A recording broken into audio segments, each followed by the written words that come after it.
All right. Hi. So sorry that I didn't get through these last slides in class today. However, you will still have them. Yeah. So this is where we ended pathologizing the human body, making normal functions seem weird and unnatural. The example I gave in class was women don't poop, women don't fart, right? They make it seem unnatural. Body hair, right? Um, so advertisers have often been accused of making people feel bad about themselves. Excuse me. So they are willing to pay for these needed changes. All right, moving into news coverage. So health news is going to be instrumental for education. And we talk about it in two ways. First, accuracy and fairness. So a third of the press releases that are included exaggerate claims or unsupported generalizations. So all of the health information that we see, at least a third of it is going to be exaggerated or unsupported. And the media further exaggerates and continues pushing those exaggerated claims before they publish them. So they take it even a step further. There is a worry that overly optimistic news about medical research is going to give people false hope. So it is thought that if people are too optimistic about what they're seeing about survival or success with their condition, then they are going to have false hope and it's just going to end badly. We also focus on sensationalism, which is all about the news media being sensationalized. It's things that are hot or trendy. It's things that are over the top wild because they're not average. And so media professionals have been criticized for having overly sensational news because they favor it rather than supporting information about everyday concerns or posting information about everyday concerns. This can be a problem because we don't know what the everyday concerns are. And then all of a sudden, we hear these sensationalized stories. If you think about how Grey's Anatomy is, right? They teach you that in hospitals, it's all of these procedures that you never see. There's all of this stuff that's going on, and it's not really, excuse me, how the real world is. All right. So when we're presenting health news, things you should think about in your campaigns. Favor factual over sensational and trendy. Don't allow for ongoing issues to fade. So things that are chronic, things that we face every day, make them a focal point. Don't forget about rural America. Um, don't rely on just one source, seeking training and setting the record straight. Okay. The last area that we cover is entertainment. Oh, no, I kind of fibbed. I guess media literacy is the last, but we're in entertainment currently. So we have a lot of health portrayals in entertainment industries. So some of the portrayals that we see are often negative stereotypes, and it is a problem because it further stigmatizes people. So, mental illness specifically, they're often portrayed as wide-eyed, disheveled, violent, and dangerous. However, individuals who have mental health issues are less likely to be violent, but they are more likely to be victimized. And it can prevent them from getting care that they actually need because they think everybody's going to think I'm crazy, that I'm violent. It's just going to be bad, so I'm just not even going to get the help I need. Mental or not mental illness, sorry, disabilities.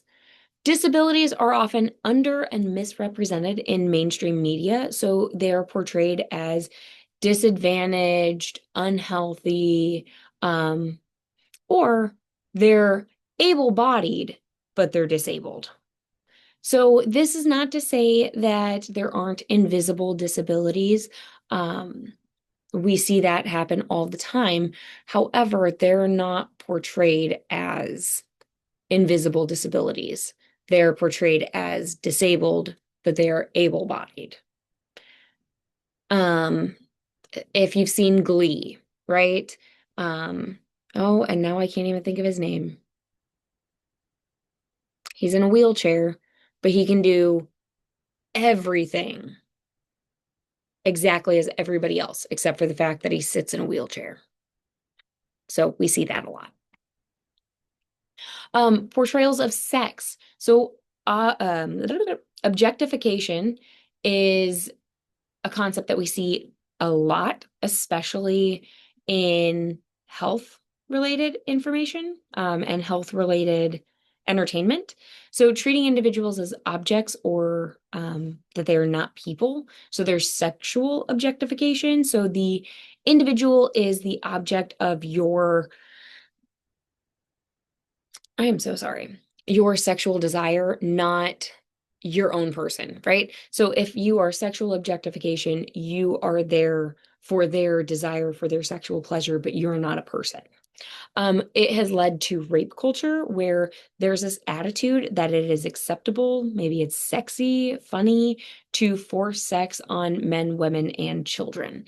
And because it has been portrayed this way, we have seen a lot of instances where rape culture is occurring. It's also talked about safer sex. So discussions that are surrounding safer sex can sometimes be embarrassing. So we think that because we don't see it on TV, that we just assume people are going to know, and therefore you just engage in the promiscuous behaviors. Um, because you see nobody talking about it on TV. Sexual orientation. Traditionally, and in the entertainment lens, it's from a cisgendered heteronormative lens. So we typically see two straight um, identifying individuals. We typically see them as cisgendered, where they are identifying as they outwardly appear. So we see that a lot in sex and health. Violence. So violence in the media can impact people differently. This is that age-old argument that violent video games make people more violent, and there's really not a link because there's that missing motivation. But we do see violence in the media and it can impact individuals differently. So, one of the major criticisms was that media violence is unrealistic. So, you see people running through gunfire and they get a scratch on them. Or there's happy violence. It's cool, swift, painless, leads to a happy ending. So, they're more receptive to that type of violence. And it's because if they portrayed violence in a way that we actually see, that could potentially be encouraging. We don't know there.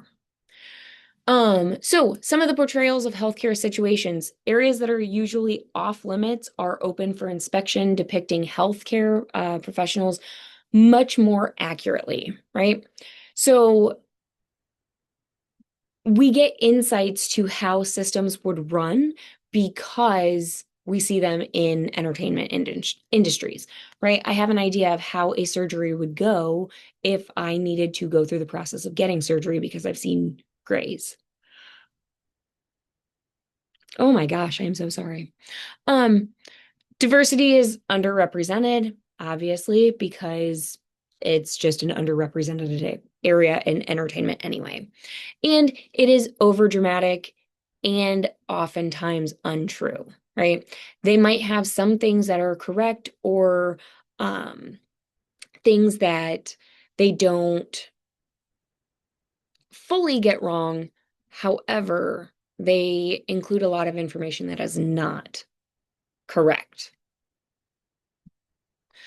All right, commercialism. So we talk about entertainment with commercialism, and we talk about these uh entertaino commercials, which are sales pitches that kind of resemble that entertainment programming. So Joe Camel was the cartoon mascot of Camel cigarettes, and there were children that were as familiar with Joe Camel as they were Mickey Mouse because the advertising towards tobacco had this cartoon mascot of a camel, and they made smoking look cool. There's product placement, so sponsors pay to have their products or brand names included in forms of entertainment. So it can be very subtle. Maybe you just see a product sitting on the table and they don't hide the label. But it could also be very obvious, like in Wayne's World when he's got Doritos and Pepsi. Uh, Ricky Bobby Talladega Nights, Big Red Gum. And then you get into entertainment education. So this type of program is going to be pro-social, and that is to benefit the public because you're using an entertainment format. You want to make it so you are learning things about whatever you're supposed to be learning about. However, it's still entertaining. Entertainment education is like Dora the Explorer, right? Little kids love Dora because she's teaching them. She is doing things at their level, and that benefits the public. Okay. And the last slide is media literacy. So, media literacy, we've talked about a bunch this semester. It's that awareness to be able to evaluate media content in terms of what is actually realistic. Excuse me, I'm so sorry. And what is useful. So we should focus on teaching media literacy, and there are 3 stages. The first is the informative stage. This is where you learn to identify the different types of messages. So informative messages, persuasive messages, entertaining messages, and the media. So I can look at different message types and say, okay, yeah, this is going to be a persuasive type message or whatever it might be. So we need to teach people that step first. Then we have the analytic stage, which is where you are going to discuss your general perceptions of media and then,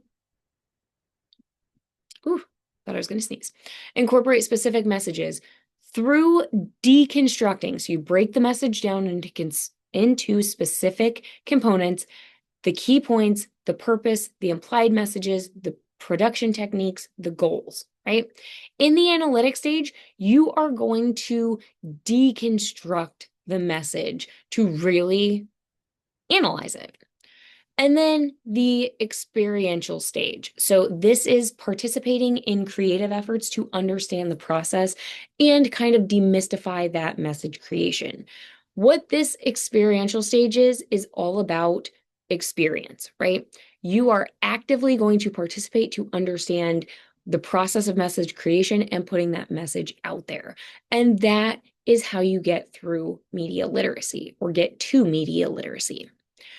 We talk about parental mediation, where parents will help their kids understand the messages. So sometimes it's the parents are the ones who have to learn and do a little bit of the participating in order to help their kids be able to get through that experiential stage. Media literate people are aware that advertisers are going to highlight and exaggerate attractive advantages and downplay the disadvantages, right? We know that people are exaggerating things. It's our job to be able to evaluate it. And in order to teach the media literacy and in any stage, individuals have to be actively involved in that literacy program. So you have to actively be involved in learning about that topic or issue. All right, that is it. Have a great day, and I will see you after break. And